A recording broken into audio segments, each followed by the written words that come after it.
Hi friends, welcome to my channel GB competitive world. ఈరోజు మనం competitive ఎగ్జామ్లో ఎక్కువ వెయిటేజ్ ఉన్న పజిల్స్ అండ్ సీటింగ్ అరేంజ్మెంట్లో క్వశ్చన్స్ చేద్దాం. మనం డైలీ 5 క్వశ్చన్స్ చేస్తూ ఈ టాపిక్ని ఈజీగా నేర్చుకుందాం. ముందుగా ఈ టాపిక్లో ఎన్ని టైప్స్ ఉంటాయో తెలుసుకుందాం. ఫస్ట్, టైప్స్ ఆఫ్ పజిల్స్ వచ్చేసి చాలా టైప్స్లో ఉంటాయి, కానీ మనకి మెయిన్గా ఎగ్జామ్లో రిపీట్ అయ్యే టైప్స్ వచ్చేసి ఇవే: floor based puzzle, day or month based puzzle, box based puzzle, direction based puzzle or blood relation based puzzle. ఇంకా సీటింగ్ అరేంజ్మెంట్స్కి వస్తే మనకు మెయిన్గా లీనియర్ సీటింగ్ అరేంజ్మెంట్, ఇది 2 టైప్స్ ఉంటుంది: single and double row. Circular seating arrangement, rectangular or square seating arrangement. అసలు ఇవేంటి, ఏ విధంగా చేయాలి, అసలు ఈ ప్రాబ్లమ్స్ని ఎలా సాల్వ్ చేయాలనేది మనము క్వశ్చన్స్ చేస్తూ డిస్కస్ చేద్దాం. ఈరోజు మన ఫస్ట్ క్వశ్చన్ వచ్చేసి సర్క్యులర్ బేస్డ్ సీటింగ్ అరేంజ్మెంట్. ఇక్కడ ఏం క్వశ్చన్ ఇచ్చారు: 7 persons P, Q or S, T, U and V are sitting around a circular table facing the center. ఇక్కడ మనం చూసుకోవాల్సింది direction. So facing the centre అంటే ఈ 7 persons అనేవాళ్ళు సెంటర్ని ఫేస్ చేస్తూ కూర్చున్నారనమాట. ఇక్కడ నేను 2 సర్కిల్స్ డ్రా చేసుకున్నా, ఎందుకంటే ఏదైనా ప్రాబ్లం సాల్వ్ చేసేటప్పుడు మనం 2-3 కేసెస్ తీసుకొని సాల్వ్ చేయడం వల్ల ప్రాబ్లం ఈజీగా సాల్వ్ అయిపోతుంది అనమాట. ఫస్ట్ ఈ పర్సన్స్ని ఈజీగా అరేంజ్ చేసుకుందాం. 7 persons are facing the centre and sitting around a circular table అని ఇచ్చారు. సో ఫేసింగ్ ద సెంటర్ కాబట్టి మనము యారో అనేది సెంటర్కి చూపిస్తూ డ్రా చేస్తున్నాం. సో 7 personsని మనం డ్రా చేసుకున్నాం. అదేవిధంగా కేస్ 2కి కూడా మనము డ్రా చేసుకుందాం. 5, 6 and 7. సో మనము ఇచ్చిన ప్రాబ్లమ్ని పాయింట్ చదువుకుంటూ సాల్వ్ చేసినామంటే ఈ ప్రాబ్లమ్స్ అనేవి చాలా ఈజీగా సాల్వ్ అయిపోతాయి. First, S sits third to the left of R. ఈ ఆర్ అనేది మనము ఎక్కడైనా పాయింట్ చేసుకోవచ్చు, ఈ 7 ప్లేసెస్లో ఎక్కడైనా పాయింట్ చేసుకోవచ్చు. సో మనము ఆర్ని ఇక్కడ ప్లేస్ చేద్దాం. సో ఎస్ అనేది ఆర్కి థర్డ్ లెఫ్ట్లో ఉందంట. 1, 2, 3. ఆర్కి థర్డ్ లెఫ్ట్లో ఎస్. ఓకేనా. Who is second to the left of P. ఈ హూ అనేది మనం ఆర్ తీసుకోవాలా ఎస్ తీసుకోవాలా అనేది కన్ఫ్యూజ్ అవ్వకండి. ఈ హూ అనేది ఎవరైతే దాని ముందు ఉంటారో పర్సన్ వాళ్ళని డిస్కస్ చేస్తుంది అనమాట. సో ఈ హూ ప్లేస్లో మనం ఆర్ అని కూడా అనుకోవచ్చు. ఆర్ ఈ second to the left of P. So R అనేది పీకి సెకండ్ లెఫ్ట్లో. మనం ఇక్కడ పీ తీసుకుంటే పీకి ఇది రైట్ అవుతుంది, ఇది left. So first left, second left. అదేవిధంగా పీకి ఇది రైట్ అవుతుంది, ఇది left, first left, second left. Q is third to the left of S. ఎస్కి థర్డ్ లెఫ్ట్లో క్యూ ఉందంట. సో ఇది రైట్ అవుతుంది, ఇది లెఫ్ట్ అవుతుంది. First right, first left, second left, third left. So ఇక్కడ Q. And second to the right of V. ఈ and అనేది మనం ఎస్కి తీసుకోవాలా క్యూకి తీసుకోవాలా అని కన్ఫ్యూజ్ అవ్వద్దండి. అండ్ వచ్చేసి మనకి క్యూ. ఏదైతే ఇక్కడ డిస్కస్ చేస్తున్నారో ఆ లెటర్ కాకుండా దాని ముందు ఉన్న లెటర్ అంటే క్యూ గురించి చెప్తుంది అనమాట. అండ్ అనేది Q is second to the right of V. Q అనేది వికి సెకండ్ రైట్లో, అంటే మనం విని ఇక్కడ ప్లేస్ చేసుకోవచ్చు. వికి first right, second right. T is not immediate neighbour of P. T అనేది పీకి నైబర్గా ఉండటం లేదంట, అంటే ఇక్కడ టీ అనేది రాదు. సో మనకి టీ అనేది ఇక్కడ వస్తుంది. సో మనకి ఇంకా ఏం మిగిలింది, you.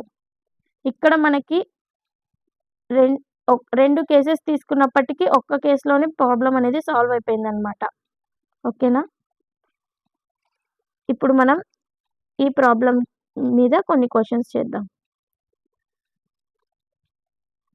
Who sits third to the right of V.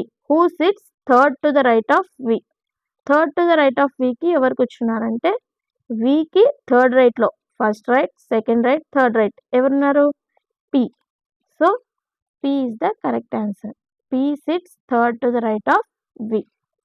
Who sits in between S and V. Who sits in between S and V. ఎస్కి వికి మధ్యలో ఎవరున్నారంటే ఎస్కి ఎస్కి వికి మధ్యలో ఎవరున్నారు? మనకి ఇక్కడ టీ. సో ఎస్కి వికి మధ్యలో ఉన్నది T. So T is the correct answer. మనము నెక్స్ట్ క్వశ్చన్కి వెళ్దాం. ఇది మనకి లీనియర్ అరేంజ్మెంట్ బేస్డ్ క్వశ్చన్ అన్నమాట. ఇక్కడ మనకి ఏమి ఇచ్చారో క్వశ్చన్ చదువుదాం. There are 8 persons A, B, C, D, E, F, G and H who are sitting in a row facing north. ఇక్కడ నేను 2 పాసిబిలిటీస్ గీసుకున్నా. లీనియర్ అరేంజ్మెంట్ అంటే ఒక లైన్ పైన మనకి ఇచ్చిన ఇన్ఫర్మేషన్ని అరేంజ్ చేయాల్సి ఉంటుందన్నమాట. So 8 persons 1 2 3 4 5 6 7 8 1 2 3 4 5 6 7 8 and are facing north. వీళ్ళంతా ఎటు సైడ్ ఫేస్ చేస్తున్నారు? నార్త్. సో నార్త్ ఫేసింగ్ తీసుకుంటున్నాం. మనం డైరెక్షన్ కరెక్ట్గా రాసుకుంటేనే మనకి ప్రాబ్లం అనేది ఈజీగా సాల్వ్ అవుతుంది అనమాట. మనం డైరెక్షన్ కన్ఫ్యూజ్ అయినామంటే రైట్ తీసుకోవాల్సింది లెఫ్ట్, లెఫ్ట్ తీసుకోవాల్సింది రైట్ తీసుకొని ప్రాబ్లం అంతా తప్పైపోతుంది. సో ఫస్ట్ మనకి ఇచ్చిన డైరెక్షన్ని రాసుకోవాలి. H sits third to the right of D. అంటే డికి ఫస్ట్, సెకండ్, థర్డ్ రైట్లో ఎవరున్నారంట? H. Who does not sit at any extreme end of the row. మనం ఇందాక ప్రాబ్లంలో డిస్కస్ చేసుకున్నాం. హూ అనేది దాని ముందున్న మెంబర్ని ఇండికేట్ చేస్తుంది అనమాట. అంటే D does not sit at any end of the row. అంటే ఈ ఎండ్లో డి ఉండదు అనమాట. ఈ ఎండ్లో డి అనేది ఉండదు. సో డి ఈ మధ్యలో ఉన్న ప్లేసెస్లో కూర్చుంటారు అనమాట. Only 1 person sits between C and H.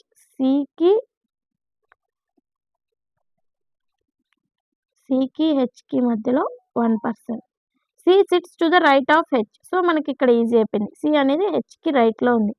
So సికి హెచ్కి మధ్యలో 1 person.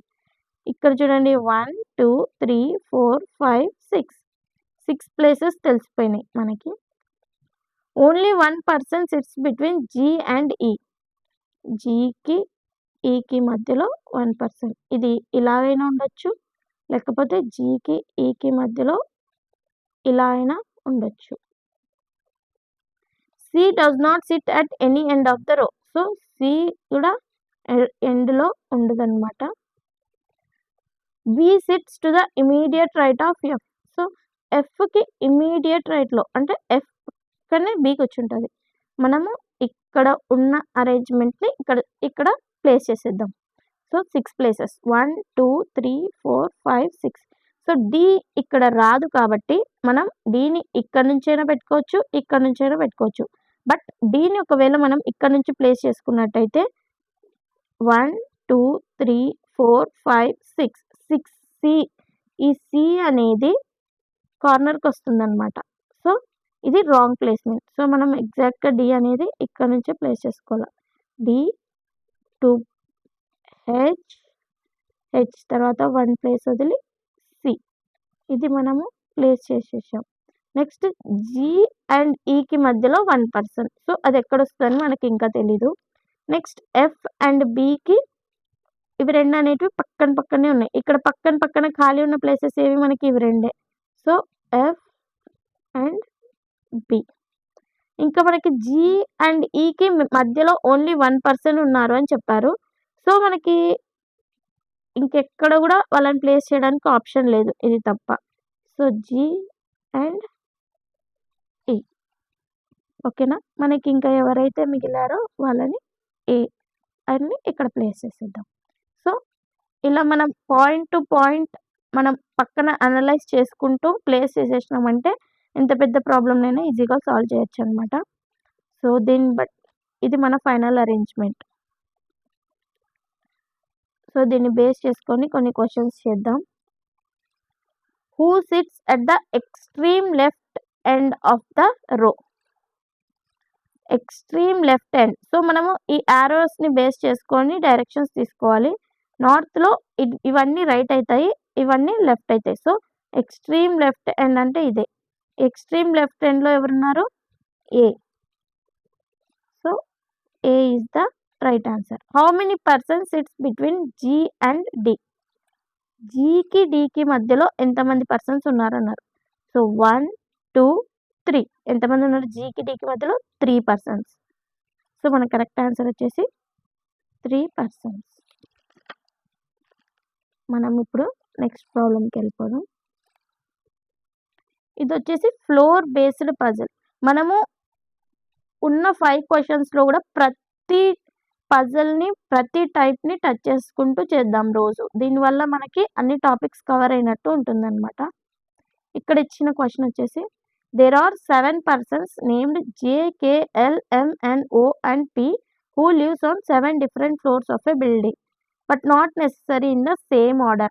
The lowermost floor is numbered 1 and topmost floor is numbered 7. First ఇక్కడ ఇచ్చిన ఇన్ఫర్మేషన్ని మనం అనలైజ్ చేసుకుందాం. ఎంతమంది ఉన్నారంట? 7 పర్సన్స్. వాళ్ళ పేర్లు JKLMNO and P. వీళ్ళందరూ ఒక 7 ఫ్లోర్స్ ఉన్న బిల్డింగ్లో ఉంటున్నారనమాట. వాళ్ళందరూ పక్క పక్కనే ఎవరు ఉండటం లేదు. సో ఆ బిల్డింగ్లో ఫ్లోర్స్ అనేటివి ఎలా ఉన్నాయంటే లోయర్ మోస్ట్ ఫ్లోర్ని 1 అంటున్నారు అండ్ టాప్ మోస్ట్ ఫ్లోర్ని 7. ఇప్పుడు వాళ్ళు ఎక్కడెక్కడ ఉన్నారో మనం ప్లేస్ చేద్దాం. There are 4 persons living between O's floor and M's floor.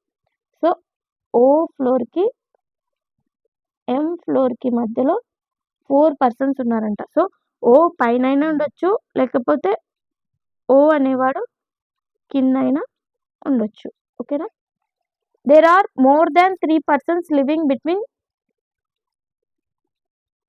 ఈ point J lives just above O's floor.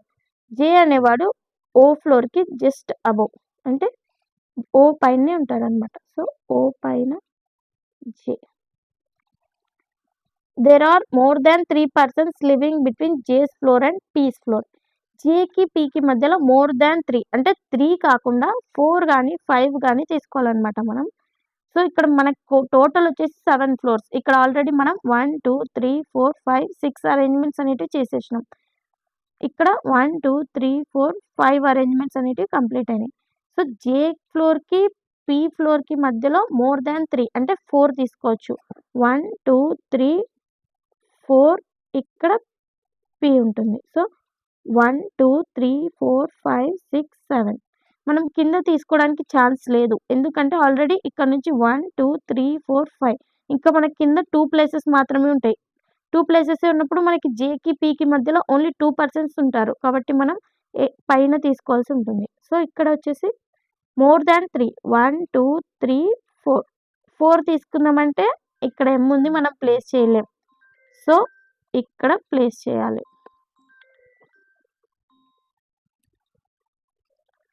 And next L lives immediately above K's floor. K ఫ్లోర్కి immediate అబోవ్లో L ఉందంట. కేకి ఇమీడియట్ అబోవ్లో L. But does not live on even numbered floor. కానీ but ఇక్కడ ఇది చూసుకోండి. బట్ అనేది ఈ ముందున్న డిజిట్ని ఇండికేట్ చేస్తుంది. ఎల్ ఏదైతే ఉందో దాన్ని ఇండికేట్ చేస్తుంది. అంటే L does not live on even numbered floor అంటే ఎల్ అనేది ఆడ్ నెంబర్ ఫ్లోర్లో ఉంది. ఓకేనా? N does not live on one of the floors below M. M కంటే బిలోలో ఎన్ ఉండదు. అంటే ఎన్ ఎప్పుడు పైన ఉంటుంది, ఎం ఎప్పుడు కింద ఉంటుంది అన్నమాట. సో ఇక్కడ జరిగిన 7 అరేంజ్మెంట్స్ని మనం ఇక్కడ పెట్టుకుందాం. పి ఎం 2 ఫ్లోర్స్ వదిలేసి జే ఇక్కడ ఓ సేమ్ అదే విధంగా జే ఓ 1 2 3 పర్సన్స్ వదిలేసి ఎం పి. ఇప్పుడు మనకి కేకి ఇమీడియట్ అబోవ్లో ఎల్ ఎల్ ఆడ్ ప్లేస్లో. సో ఇక్కడ కేకి ఇమీడియట్ అబోవ్లో ఎల్ పెట్టినామంటే ఎల్ వచ్చేసి 4 దగ్గర వస్తుంది. 4 అనేది ఈవెన్ ప్లేస్ అవుతుంది. సో ఇక్కడ పాసిబుల్ కాదు. సో కేకి ఇమీడియట్ అబోవ్లో ఎల్ ఎల్ అనేది ఆడ్ ప్లేస్ అంటే 5th number is a odd place. And మనకి ఎంకి అబోవ్లో ఎన్ అన్నారు. సో ఎం పైన N. సో ఇది మన ఫైనల్ అరేంజ్మెంట్. JOLKNMP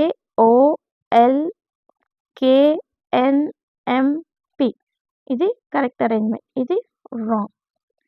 సో దీన్ని బేస్ చేసుకొని మనము కొన్ని క్వశ్చన్స్ చేద్దాం. Who lives on the lower most floor of the building? So ఫ్లోర్లో లోయర్ మోస్ట్ ఫ్లోర్లో ఎవరున్నారు అంటే P.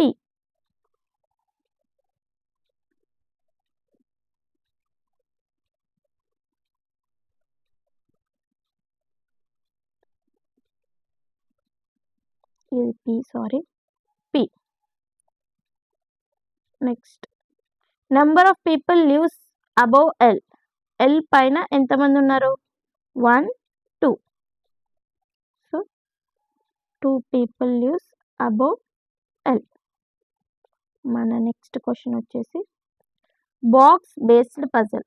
అంటే మనకి ఫ్లోర్స్ లాగానే బాక్సెస్ ఇస్తారనమాట. బాక్సెస్ అనేటివి వర్టికల్లీ అంటే టాప్ టు బాటమ్ అరేంజ్ చేయబడి ఉంటాయి.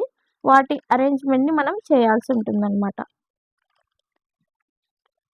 సో ఇక్కడ చూసుకుంటే 7 boxes ABCDEFG of different weights are arranged vertically from top to bottom such that one box is placed above other. అంటే 7 బాక్సెస్ అనేటివి టాప్ టు బాటమ్ అరేంజ్ చేయబడ్డాయి అన్నమాట. ఏ విధంగా అంటే ఒక బాక్స్ పైన ఇంకొక బాక్స్ అరేంజ్ చేయబడ్డాయి. 1 box is placed between B and C. So ఇక్కడ తీసుకుందాం మనం. Bకి Cకి మధ్యలో 1 బాక్స్. ఈ విధంగా అయినా ఉండొచ్చు, లేకపోతే ఈ విధంగా అయినా ఉండొచ్చు. 3 boxes are placed between D and B. So Dకి Bకి మధ్యలో 3 బాక్సెస్. అవి ఇలా అయినా ఉండొచ్చు, లేకపోతే ఇలా అయినా ఉండొచ్చు. E is placed immediately above F. Fకి ఇమ్మీడియట్ అబోవ్లో ఏది ఉందంట? E. D is placed before E. So Eకి బిఫోర్లో D ఉండాలి. More than 3 boxes are placed between D and E. Dకి Eకి మధ్యలో మోర్ దాన్ 3. సేమ్ మనం ఇందాక చేసిన ప్రాబ్లం లాగానే ఇక్కడ D పైన మోర్ దాన్ 3 పెట్టడానికి మనకి ఛాన్స్ లేదు. ఎందుకంటే అక్కడ 7 ప్లేసెస్ ఉన్నాయి. ఆల్రెడీ మనం 5 ప్లేసెస్ని అరేంజ్ చేసేసాం. సో కిందనే రాయాల్సి ఉంటుంది. 1, 2, 3, 4. ఈ ఇక్కడ వచ్చి దాని కింద F. E and F. అదేవిధంగా మనం పైకి తీసుకుంటే 1, 2, 3, 4 F and E. G is placed before A. ఇంకేమున్నాయి మనకి ఇక్కడ? Bకి Cకి మధ్యలో ఒకరు, Bకి Cకి మధ్యలో ఒకరు, Bకి Cకి మధ్యలో ఒకరు.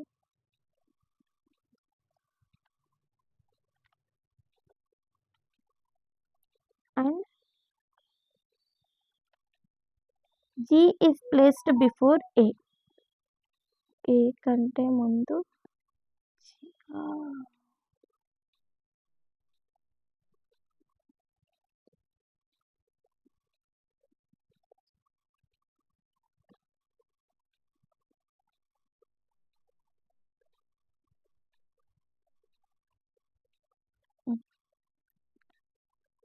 A కంటే ముందు G.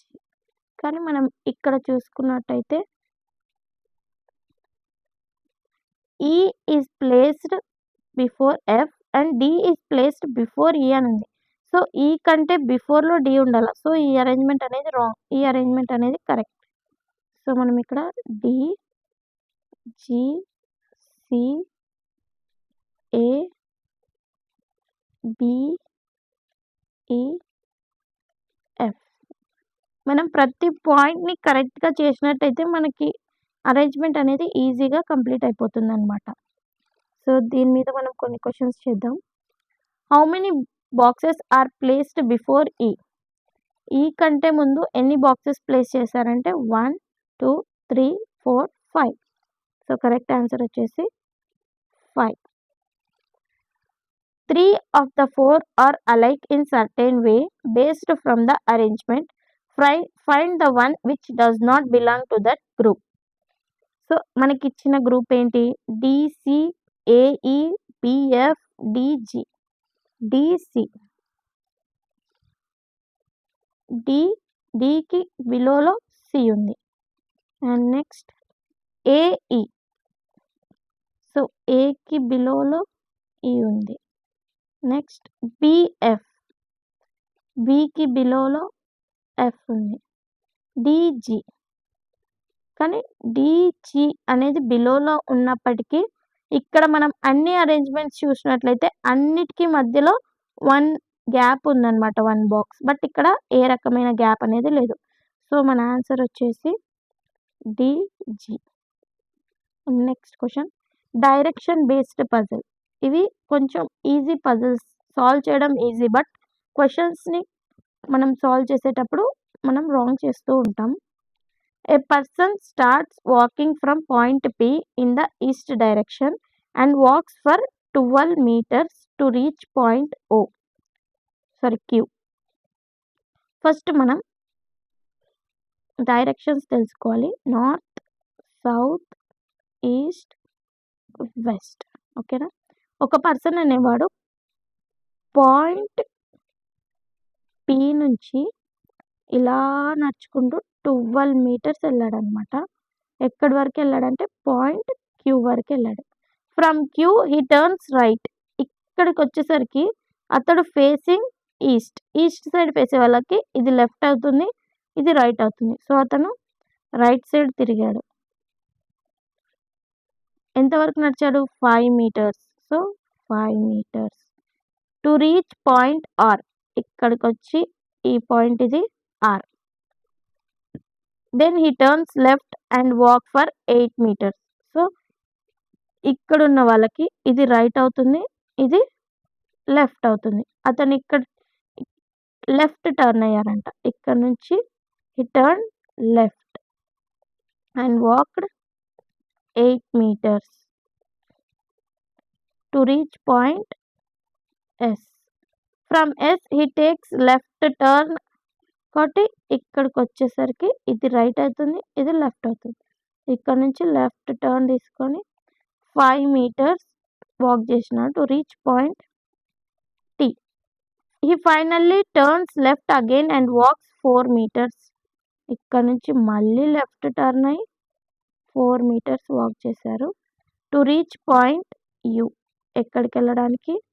యు అనే పాయింట్ దగ్గరికి వెళ్ళడానికి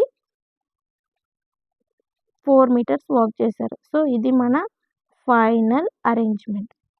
దీన్ని బేస్ చేసుకొని మనం కొన్ని క్వశ్చన్స్ సాల్వ్ చేద్దాం. In which direction is point you with respect to P. So ఏదైతే విత్ రెస్పెక్ట్ టు అన్నారో మనం ఫస్ట్ దాని దగ్గర నుంచి యూని చూడాలన్నమాట. పి దగ్గర నుంచి యు అనేది ఏ డైరెక్షన్లో ఉంది? ఇది ఏదైతే ఉందో ఇది east direction. So east direction is the correct answer. What is the distance between point Q and point you? Point Q నుంచి పాయింట్ యుకి ఎంత డిస్టెన్స్ ఉండొచ్చు అంటే ఇక్కడ నుంచి ఇక్కడికి మనకి 8 meters డిస్టెన్స్ ఉంది. సో ఇక్కడ నుంచి ఇక్కడికి ఆల్రెడీ 4 meters కవర్ చేసేసారు. సో ఇంకా మనకు కవర్ చేయాల్సిన వచ్చేసి 4 meters. సో ఈ రెండింటి మధ్యలో డిస్టెన్స్ వచ్చేసి 4 meters. సరే, ఇది 4 meters.